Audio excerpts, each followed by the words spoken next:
নমস্কার বন্ধুরা, ভতেশ্বর study centre চ্যানেলে তোমাদের স্বাগতম। পার্মানেন্ট সরকারি চাকরি যার বিজ্ঞপ্তি জারি হয়েছে এবং এই বিজ্ঞপ্তি প্রায় 5 বছর পর রিলিজ করেছে। তো এখানে কোনো রকম তোমাদের ইন্টারভিউ হবে না, একটি মাত্র এক্সাম হবে এবং কোনো রকম ফিজিক্যালও কিন্তু নেই, ঠিক আছে? তো অর্থাৎ আবেদন করতে গেলে অল ইন্ডিয়া প্রত্যেক প্রার্থীরাই আবেদন করতে পারবে, প্রত্যেক ফ্রেশার ক্যান্ডিডেটরাই এলিজিবল আছে। আজ থেকে তোমাদের ফর্ম ফিল আপ শুরু। কীভাবে ফর্ম ফিল আপ করবে, কী কী তথ্য সম্পূর্ণ ডেসক্রাইব করব আজকের ভিডিওর মাধ্যমে। ভিডিওটা প্রত্যেকের জন্য খুব ইম্পর্টেন্ট, মাথায় রাখবে 27 এপ্রিলের মধ্যেই তোমাদের ফর্ম ফিল আপ করতে হবে। তো দেখো, তোমাদের এই যে বিজ্ঞপ্তি জারি হয়েছে সেটা হলো মিনিস্ট্রি অফ রেলওয়েজের আন্ডারে rail India technical and economic service অর্থাৎ রাইটসের তরফ থেকে এখানে যে পোস্টে নিয়োগ করা হচ্ছে, অ্যাসিস্ট্যান্ট পোস্টে নিয়োগ করা হচ্ছে। অল ইন্ডিয়া ভ্যাকেন্সি রয়েছে, অর্থাৎ যে কোনো রাজ্য থেকে আবেদন করতে পারবে। আর সবথেকে গুরুত্বপূর্ণ বিষয়, তুমি যে রাজ্য থেকে আবেদন করবে সেই রাজ্যের মধ্যেই তোমাদের সম্পূর্ণ পার্মানেন্টভাবে পোস্টিং হচ্ছে। এখানে মেল ফিমেল বোথ ক্যান্ডিডেটই অ্যাপ্লাই করতে পারে। তো দেখতে পাচ্ছ আমি একদম অফিসিয়াল পিডিএফটা ওপেন করে নিয়েছি। দেখো, তোমাদের 19 মার্চ থেকে আবেদন শুরু হয়েছে, সম্পূর্ণ অনলাইনে আবেদন নেওয়া হচ্ছে। 27 এপ্রিল পর্যন্ত তোমরা অনলাইনে আবেদন করতে পারবে এবং তোমাদের অ্যাডমিট কার্ড, পরীক্ষার যে ডেট সেটা কিন্তু পরবর্তী সময় তোমাদের জানিয়ে দেওয়া হবে। তো এবার দেখো যে তোমরা যারা আবেদন করবে, তো এখানে দেখো যে তোমাদের যে পোস্টে নিয়োগ করা হচ্ছে সেটা হলো অ্যাসিস্ট্যান্ট এইচআর পোস্টে নিয়োগ করা হচ্ছে সম্পূর্ণ পার্মানেন্টভাবে। এখানে শিক্ষাগত যোগ্যতা যেটি প্রয়োজন সেটা হলো গ্র্যাজুয়েশন, অর্থাৎ যে কোনো শাখায়, মানে আর্টস থেকে হোক, সায়েন্স নিয়ে হোক বা কমার্স নিয়ে হোক, যে কোনো শাখায় গ্র্যাজুয়েট হলেই অ্যাপ্লাই করা যাবে। কোনো রকম এক্সপিরিয়েন্সের প্রয়োজন নেই, অর্থাৎ যারা ফ্রেশার্স ক্যান্ডিডেট তারা প্রত্যেকে কিন্তু এলিজিবল আছে। ওকে, আচ্ছা, এবার আমরা চলে যাচ্ছি পরবর্তী জায়গায়। দেখো সিলেকশন প্রসেসটা কি। সিলেকশনের জন্য তোমাদের বললাম যে তোমাদের একটি রিটিন টেস্ট হবে, যে রিটিন টেস্টে 125টা অবজেক্টিভ টাইপের তোমাদের প্রশ্ন থাকবে। প্রতিটি প্রশ্নের মান হচ্ছে 1 করে। 2.5 আওয়ার সময় পাবে, অর্থাৎ 2.5 ঘন্টা তোমাদের সময় থাকবে।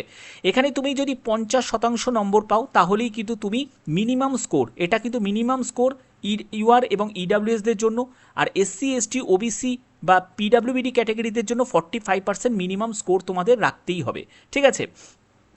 তোমাদের রিটিন টেস্ট হবে, তারপরে তোমাদের ডকুমেন্ট ভেরিফিকেশন হবে, ঠিক আছে?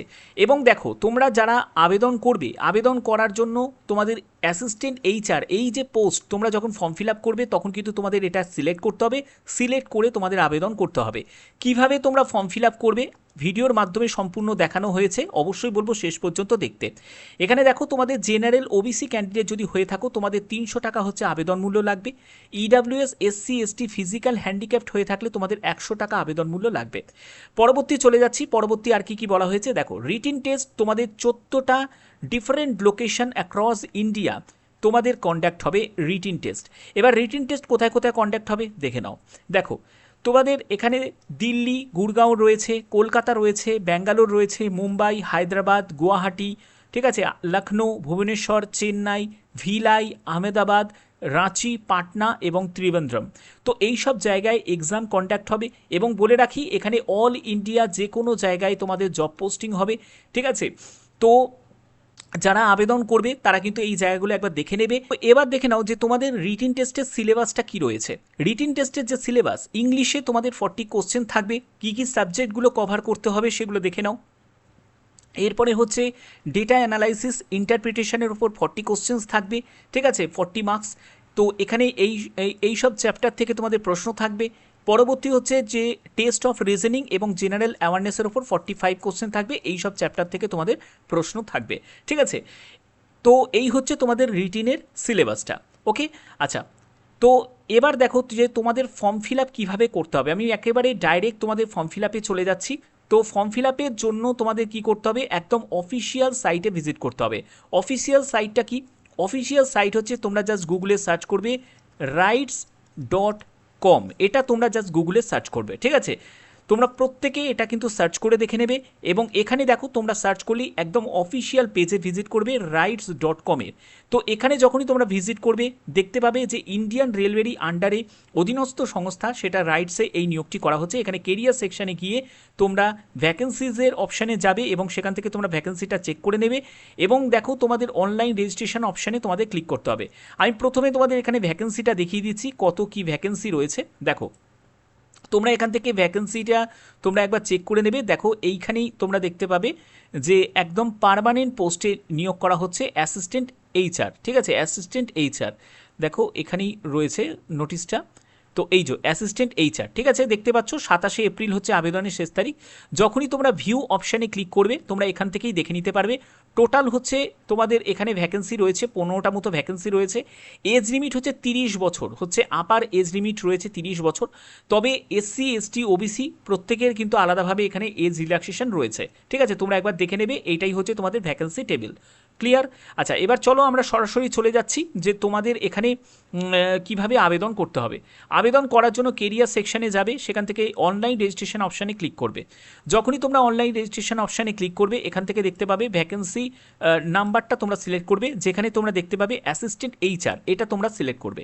যখনই এটা সিলেক্ট করবে এরপরে হচ্ছে সিলেক্ট অপশানে গিয়ে তোমাদের 7/2026 এটা তোমাদের সিলেক্ট করে নিতে হবে।